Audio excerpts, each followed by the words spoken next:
aquele personagem de anime que toda vez que abre a boca você já revira os olhos? Aquele que, mesmo estando do lado dos mocinhos, você se pega pensando, se for pra alguém do grupo se dar mal, que seja ele. Hoje não vamos falar dos vilões.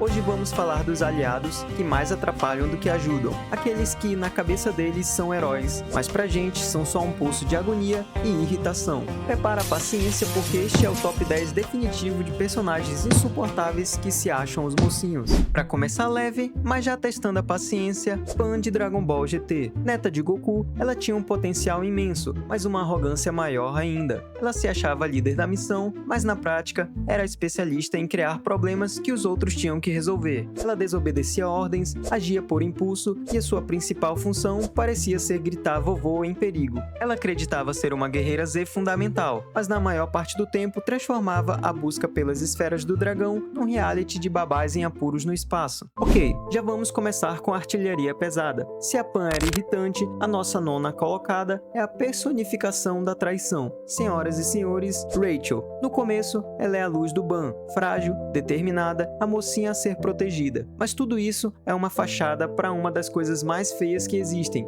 a inveja. Ela não suporta que Ban, o garoto que a adorava, seja o escolhido e não ela. Este empurrão é uma das maiores traições dos animes, e o pior, ela continua subindo a torre se fazendo de vítima, acreditando que está apenas pegando o que é seu por direito. Ela nos enganou junto com o Ban, e a agonia de vê-la ter sucesso às custas da pureza dele é detestável. E acredite, ainda tem gente pior. Se Rachel é a traição, nosso oitavo lugar é o puro suco do egoísmo folgado. O motivo desse vídeo ter sido criado, Howard, de Planeta da Sobrevivência ou Planet Survival. Num planeta hostil, onde todos precisam colaborar, a filosofia do Howard era: trabalhem aí que eu supervisiono do meu trono de areia. Ele não era mau, era só um playboy que não entendia o conceito de equipe.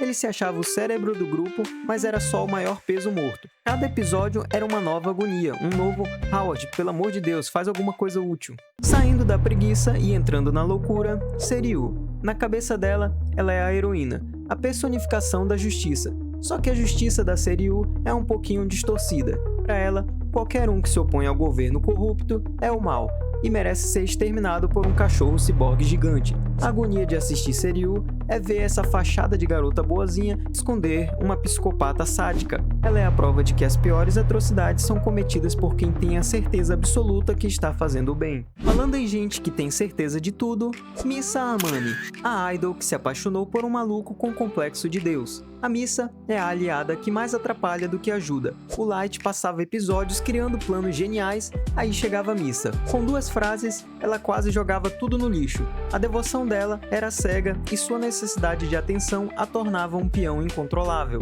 Ela achava que era a rainha do Kira, mas na verdade era só um peão mais burro e problemático do jogo. Se a Misa era irritante por burrice, a Nina Ashton é detestável por ser a Nina. No começo, ela é só uma estudante tímida, mas por baixo morava o preconceito e uma obsessão doentia. Tudo piora quando ela desenvolve uma fixação religiosa pela princesa Eufemia, e quando a Eufemia morre, a Nina surta de vez, e movida por um luto e ódio, cria uma bomba nuclear. Ela é a prova de que a pessoa mais quieta da sala pode ser a mais perigosa. Ok, agora território polêmico, Shinji Ikari. O protagonista que mais ouvimos gritar "eu não posso" na história. A agonia de assistir Evangelho é gritar com a tela "entra na porcaria do robô, Shinji".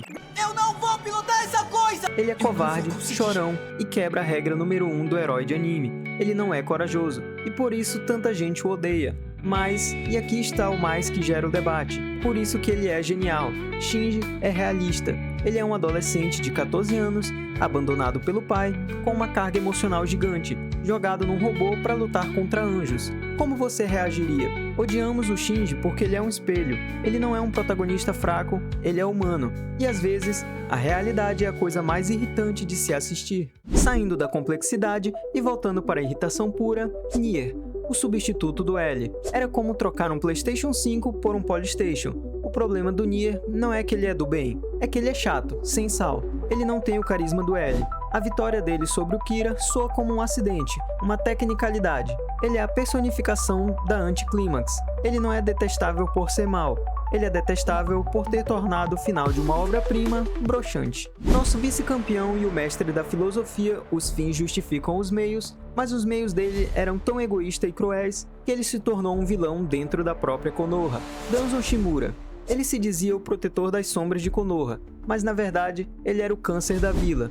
Ele roubou os olhos do Shisui, manipulou eventos que levaram ao massacre Uchiha, e quando Pen atacou a vila, ele se escondeu, esperando Hokage morrer para tomar o poder. Tudo que Danzo fazia era em nome de proteger Konoha, mas na realidade era para satisfazer sua própria sede de poder. Ele é a prova de que o político que mais fala em bem maior geralmente é o que tem os piores interesses. E no topo da nossa lista, o primeiro lugar do pódio da agonia, a personagem que mais nos fez gritar com a TV na última década, Gabi Brown. Ela não é só um personagem que acha que é heroína. Ela tem 110% de certeza disso. Ela foi doutrinada desde o berço a odiar o povo de Paradis. E essa convicção cega, esse fanatismo, a leva a fazer aquilo. A morte da nossa querida garota da batata foi o estopim. A partir dali, cada segundo da Gabi na tela era uma tortura. A gente via a jornada dela para entender a verdade, mas o caminho foi tão doloroso e ela foi tão teimosa que a vontade era de entrar no anime e gritar: "Você tá de sacanagem com a nossa cara?" Gabi é o retrato perfeito e detestável de como o bem, quando alimentado por ódio e ignorância, se torna a coisa mais perigosa do mundo. Essa foi a nossa jornada pelo Vale da Agonia. Mas e pra você, qual personagem te dá nos nervos? Faltou alguém nessa lista? Deixa aqui nos comentários, vamos transformar isso numa grande terapia de grupo. Deixa o like se você também sentiu ódio por pelo menos um desses personagens e se inscreva no canal para mais vídeos assim. E até a próxima!